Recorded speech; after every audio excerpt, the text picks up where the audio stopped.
दोस्तों, जब परिस्थितियाँ अनुकूल हो तो हर कोई जो है बहुत संतुलित रह सकता है, बहुत बैलेंस्ड रह सकता है और कृतज्ञता उसके प्रति व्यक्त कर सकता है। लेकिन प्रतिकूल परिस्थितियों में भी आप किस तरह से कृतज्ञता व्यक्त कर सकते हैं, एक आभार आप अपने जीवन के लिए व्यक्त कर सकते हैं, किस तरह से आप जो है जीवन की हर एक मोमेंट को सेलिब्रेट कर सकते हैं, हम इस वीडियो में देखेंगे। दोस्तों, मैं हूं संगीता शाह, स्वागत है आपका मेरे इस YouTube चैनल पर। दोस्तों, आज का ये जो टॉपिक है बहुत ही इम्पॉर्टेंट टॉपिक है। आप वीडियो को बिना स्किप किए पूरा देखिएगा तो मेरी बातें आपके समझ में आएगी। जब आप मुश्किल लोगों के बीच में होते हैं, है ना, जैसे फॉर एग्ज़ाम्पल बहुत ही फ्रेश एग्ज़ाम्पल और बहुत ही घिसा पिटा एग्ज़ाम्पल हमारी सोसाइटी का जो है वो मैं आपको दूंगी, जो हर जनरेशन टू जनरेशन जो है चलता ही जाएगा। तो वो सिचुएशन होती है कि जब एक लड़की ब्याह करके अपने ससुराल जाती है तो वहाँ पे उसे हर एक कैरेक्टर जो है बहुत मुश्किल लगता है, उसे एडजस्ट कर पाने में बहुत दिक्कत होती है। लेकिन ऐसे मुश्किल लोगों के आसपास भी अगर आप आभार खोजो तो, कृतज्ञता खोजो तो, कि ऐसे लोग मुझे मिले हैं, इसके लिए बहुत बहुत कृतज्ञता। क्यों? आप कहोगे मैम आप ऐसे क्यों कह रहे हैं? क्योंकि मेरा पहला पॉइंट यही है कि मुश्किल लोगों के आसपास आप आभार कैसे खोज सकते हैं, एक कृतज्ञता, एक ग्रैटिट्यूड। क्योंकि ये जो मुश्किल लोग हैं ना, क्योंकि हम क्या सोचते हैं हमारे जीवन में कि सभी लोगों ने हमें बड़ा प्रेम से ट्रीट करना चाहिए, सभी लोगों ने हमसे बहुत प्रेम से बात करना चाहिए, सभी लोगों ने हमें पूरी इज्जत देनी चाहिए। मैं हाँ कहूँ तो हाँ और ना कहूँ तो ना, हम ऐसी अपेक्षा रखते हैं लोगों से। लेकिन जब हमें इसके विपरीत लोग मिलते हैं, मुश्किल लोग मिलते हैं, तो तब क्या होता है, हमें पता चलता है कि हमारे अंदर कितना संयम है, हम कितनी अपनी जिह्वा को कंट्रोल कर सकते हैं, हम अपने आप पर कितना जो है एक संयम रख के सामने वाले का सामना हम कर सकते हैं, हमारे अंदर कितना पेशेंस है कि ये व्यक्ति हमारे साथ ऐसे बर्ताव कर रहा है तो भी हम उस व्यक्ति के साथ में अच्छे से बात कर रहे हैं। और हमें उस व्यक्ति के प्रति कृतज्ञ होना चाहिए कि उसने हमें ये दिखाया है कि हम कितने स्ट्रॉन्ग हैं अंदर से, हम कितने मजबूत हैं, हम किस तरह से कोई भी परिस्थिति, कोई भी व्यक्ति और किसी भी बात का सामना कर सकते हैं बिना ओवर रिएक्ट किए। और उस व्यक्ति को हमें इस तरह से कृतज्ञता व्यक्त करना चाहिए कि जैसे एक कठोर टीचर है जो आपको एक आकार देने में, आपको गढ़ने में आपकी सहायता कर रहा है, आपको पनिश करके या आपको कठोर तरीके से बोल के। तो आज के बाद जब भी आपको डिफ़िकल्ट लोग मिले, जो लोग आपको अपशब्द कह रहे हैं या जो लोग आपकी रेस्पेक्ट नहीं कर रहे या जो लोग आपको हमेशा बुरा कह रहे हैं, तो उनके प्रति कृतज्ञता आप व्यक्त कीजिए। देखिए, आपको उनके प्रति गुस्सा बिल्कुल भी नहीं आएगा और आप एक ग्रैटिट्यूड फील करेंगे कि इन लोगों के वजह से मुझे मेरी पोटेंसी पता चल रही है, मेरे अंदर की ताकत मुझे पता चल रही है कि मैं ऐसे विषम परिस्थितियों में भी अपने आप को किस तरह से मजबूत रख सकता हूँ या रख सकती हूँ और कैसे मैं इन सब का सामना कर सकता हूँ और मैं कैसे स्टेबल रह सकती हूँ, ये आपको समझ में आएगा। तो अभी जब भी आपको बहुत ही डिफ़िकल्ट लोग मिले, मुश्किल लोग मिले, जो आपको टफ़ टास्क दे रहे हैं, उनका बहुत प्रेम से, बहुत ग्रैटिट्यूड से आप सामना करिए, तो आपको जीवन में ग्रैटिट्यूड के साथ जीने का एक बहुत ही सुनहरा कहते हैं ना टेक्निक आप सीख जाएंगे। अब हमारी जो दूसरी जो सिचुएशन होती है जिसमें हमें ग्रैटिट्यूड मानना चाहिए, जब आप अपने लिए बहुत शिकायतें करते हैं। जी हाँ, है ना, हम अपने ऊपर अपनी बहुत शिकायतें नहीं करते हैं, मैं तो ऐसा हूँ इसलिए मेरे साथ ऐसा हो रहा है, मैंने तो ऐसा किया होगा, मेरे तो कर्म ही ऐसे हैं इसलिए मेरे साथ ऐसा हो रहा है ना। चीज़ें जब अपने हिसाब से नहीं चलती हैं तो हम किसको कोसने लगते हैं? हम अपने आप को और परिस्थितियों को कोसने लगते हैं कि ये परिस्थितियाँ ऐसी हैं इसलिए मैं ऐसा व्यवहार कर रही हूँ या कर रहा हूँ, ये सिचुएशन ऐसी है इसलिए मैं सक्सेसफुल नहीं हो पा रहा हूँ या हो पा रही हूँ। मतलब हम क्या करते हैं, कंप्लेन करने लग जाते हैं कि ये स्थिति ऐसी है इसीलिए मेरा ये नहीं हो पा रहा है, या मेरे में ही कुछ खराबी है। लेकिन हम ये भूल जा रहे हैं कि वो परिस्थिति हमें कुछ नया सिखाने की कोशिश कर रही है।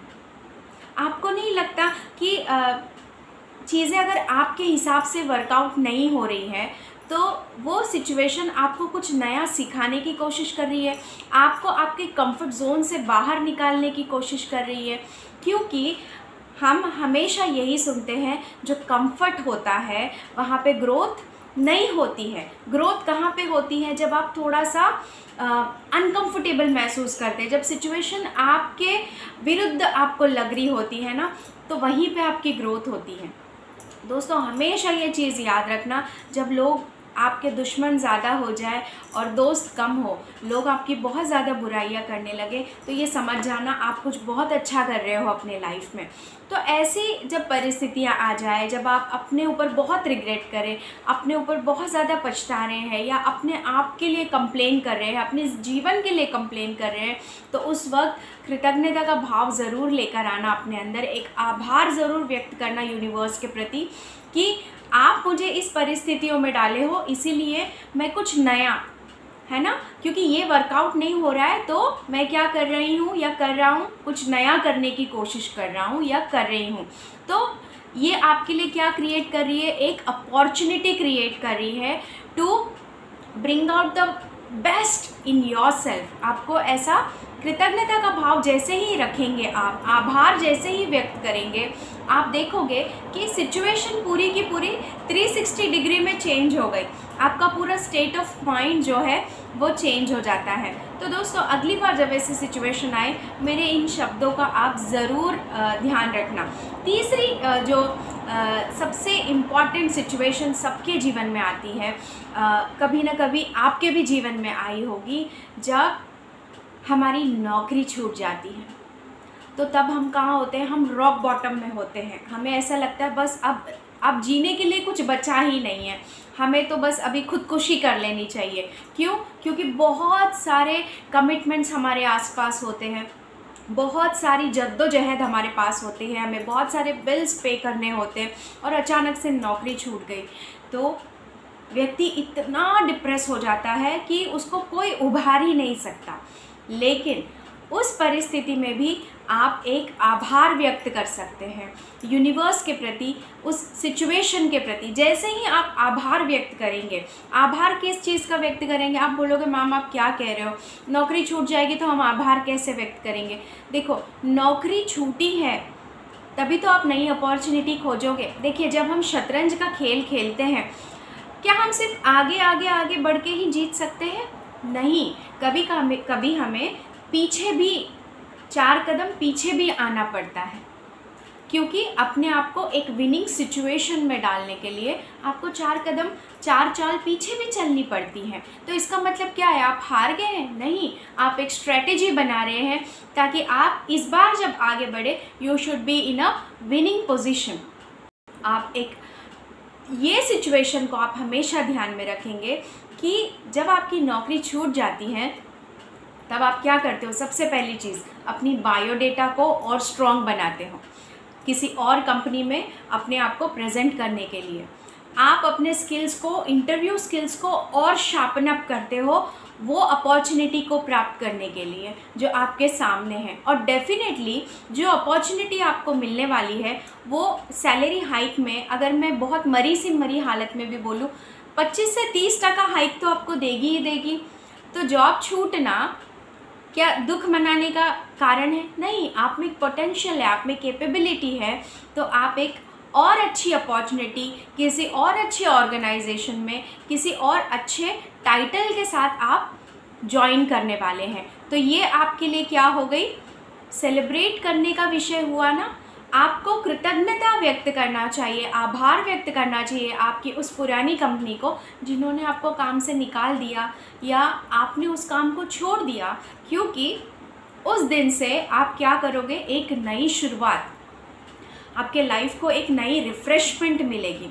रोज़ रोज़ वही काम, वही कलीग्स, वही बॉस, वही रूटीन, उन लोगों से पूछिए जो एक ही जॉब में 12 साल, 15 साल, 20 साल से है और उनके रूटीन में कोई बदलाव नहीं आया है। जस्ट बिकॉज उनकी जिम्मेदारियां हैं और उस कंपनी ने उन्हें नहीं निकाला, वो लगे हुए हैं वहाँ पे। उनको एक बार आप पूछिए कि उनको कैसा महसूस हो रहा है। They are not enjoying their work, they are not enjoying their job, बिल्कुल नहीं। तो अगर आपके जीवन में ऐसी सिचुएशन आ रही है तो डिप्रेस होने की बजाय, स्ट्रेस्ड आउट होने की जगह आप ये सोचिए, ग्रैटिट्यूड व्यक्त कीजिए, आभार व्यक्त कीजिए उस सिचुएशन के प्रति, उस यूनिवर्स के प्रति कि बहुत शुक्रिया आपका। मैं अपना तहे दिल से आभार व्यक्त करता हूँ या करती हूँ कि इस सिचुएशन की वजह से मैं फिर से एक बार जो है एक रिजुविनेट हो रहा हूँ, एक नई अपॉर्चुनिटी मेरे जीवन में आ रही है, मैं एक नए लेवल पे जा रहा हूँ या जा रही हूँ। जैसे ही आप इस थॉट को इस वाले थॉट के साथ रिप्लेस कर दोगे, पूरी की पूरी सिचुएशन आपको रिवर्स में नज़र आएगी और आप एक हैप्पी स्टेट ऑफ माइंड में चले जाएंगे। तो अब कभी अगर ऐसी सिचुएशन आपके ज़िंदगी में आए तो मेरी ये बातें ज़रूर याद रखना।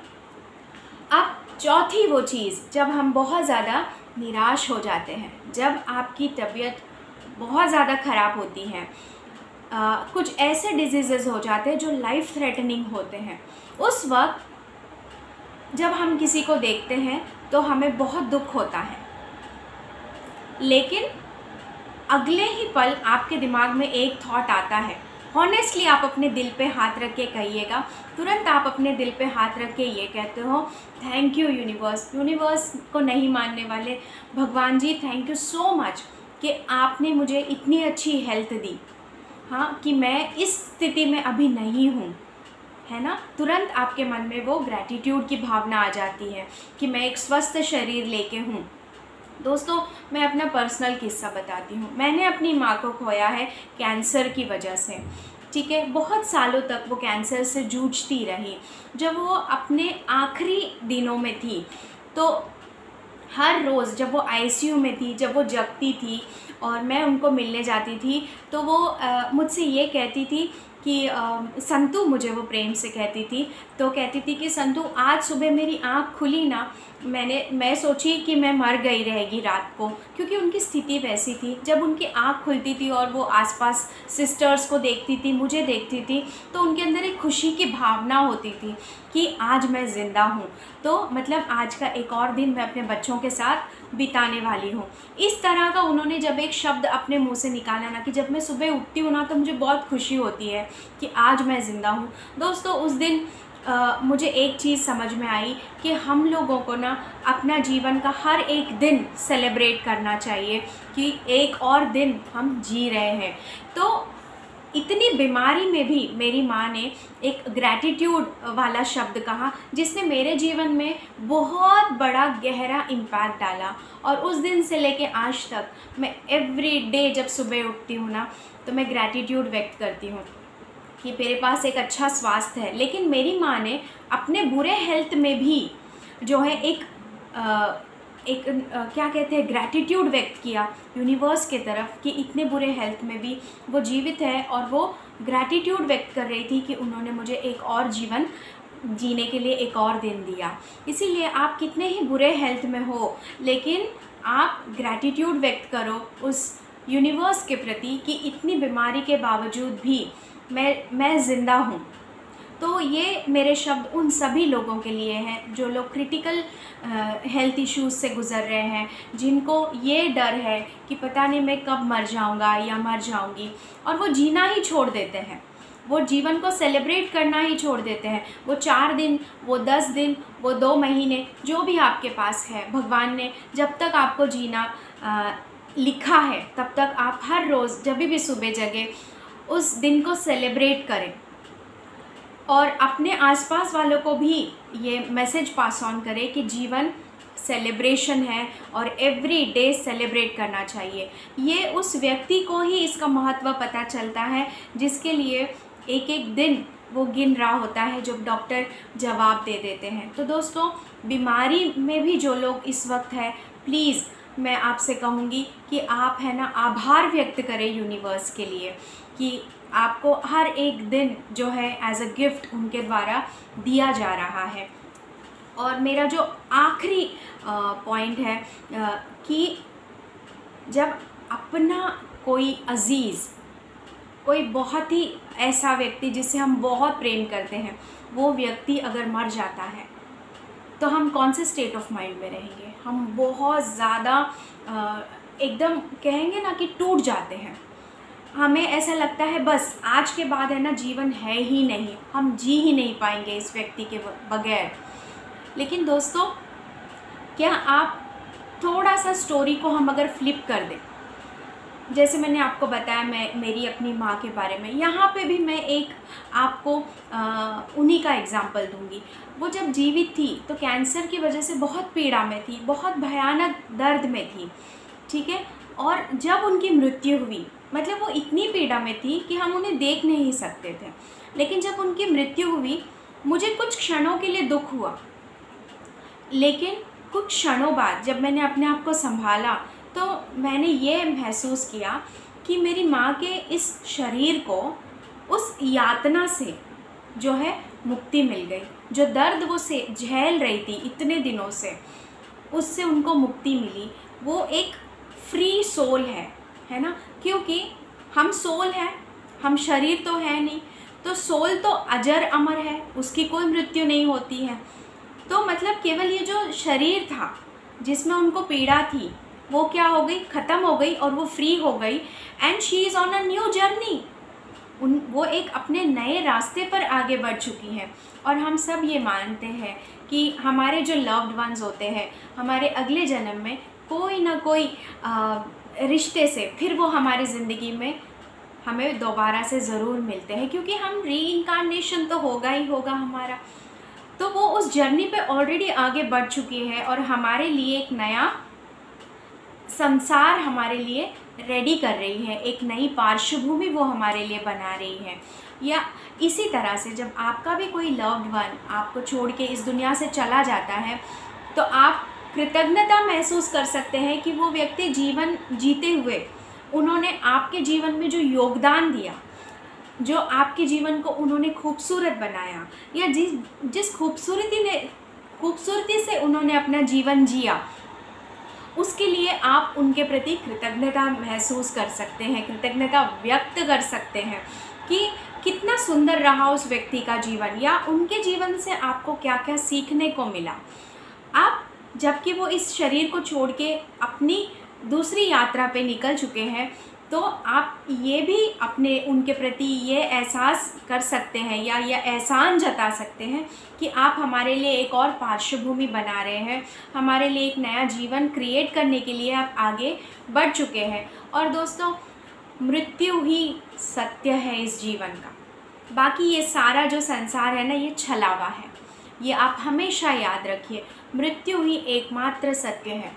तो जैसे ही आप इस चीज़ को एक्सेप्ट कर लेंगे तो किसी अपने को जिनसे आप बहुत प्रेम करते थे, उनको खोने का जो दर्द है उसको आप बहुत आसानी से जो है संभल पाओगे, अपने आप को भी संभल पाओगे और अपने आसपास वालों को भी आप संभाल लोगे। और उनके प्रति एक ग्रैटिट्यूड की भावना जो है आपके अंदर अपने आप आ जाएगी। मैं जानती हूँ ये बहुत मुश्किल है, लेकिन करना बिल्कुल भी मुश्किल नहीं है। अगर हम प्रयास करें तो ज़रूर हो सकता है। जाते जाते मैं आपको एक टिप दूंगी कि किस तरह से आप एक विषम परिस्थितियों में भी एक स्टेबल माइंड के साथ रह सकते हैं। जैसे घर की गृहिणियाँ होती हैं या महिलाएं होती हैं जो वर्किंग भी होती हैं, घर भी संभाल रही होती हैं, बच्चों को भी संभाल रही होती है, सब कुछ उनको करना होता है। तो सुबह उठते ही उनका माइंड एकदम केओटिक हो जाता है, बड़ी परेशान होती है कि हाय किचन भी संभालना है, बच्चों को भी रेडी करना है, ऑफिस के भी मेल्स है, कल के इतने सारे पेंडिंग है वो भी आंसर करना है, मुझे टाइम पे ऑफिस भी पहुंचना है, ऑफिस का भी ये टास्क है। ये सोच सोच के ना इतनी फ्रस्ट्रेट होती है कि सुबह सुबह घर में तो युद्ध वाला माहौल होता है, जो मिला उसके ऊपर बरस पड़ते हैं हम सब, क्योंकि जल्दबाजी में होते हैं, सबको ऑफिस पहुंचने की घाई है, कहीं ना कहीं पहुंचने की घाई होती है। तो उस वक्त अगर आप कहें कि ये चीज़ आप ज़रूर करना कि किचन में बहुत सारा काम है मेरे लिए करने को, बहुत सारा काम पड़ा है and I am loving it. जी हाँ, सिर्फ ये एक शब्द आप हर चीज़ के साथ ऐड कर दीजिएगा कि yes I am loving it. मेरे बच्चों को मुझे रेडी करना है, स्कूल भेजना है, टाइम पे बस आने वाली है और आई एम लविंग इट। मेरे ईमेल में, मेरे इनबॉक्स में 100 मेल्स है जिनको मुझे आंसर करना है and I am loving it. बस आप ये कहना शुरू कर दीजिए हर अपने उस कार्य के साथ जो आपको डिफ़िकल्ट लग रहा है। देखिए किस तरह से आपका स्टेट ऑफ माइंड चेंज हो जाता है और आप किस तरह से एक स्टेबिलिटी के साथ अपना काम कर सकेंगे। तो दोस्तों, आशा करती हूँ मेरे द्वारा बताई गई ये बातें आप अपने जीवन में अनुसरण ज़रूर करेंगे और आपको कैसा महसूस हो रहा है ये प्रैक्टिसेस को करके मुझे कमेंट सेक्शन में ज़रूर बताइए। अगर ये वीडियो आपको अच्छा लग रहा है तो इसको लाइक कीजिए और अभी तक अगर आपने मेरे चैनल को सब्सक्राइब नहीं किया है तो प्लीज़ सब्सक्राइब कर लीजिए। मिलूँगी मैं आपसे अगले ऐसे ही वीडियो में, तब तक के लिए आत्म नमस्ते।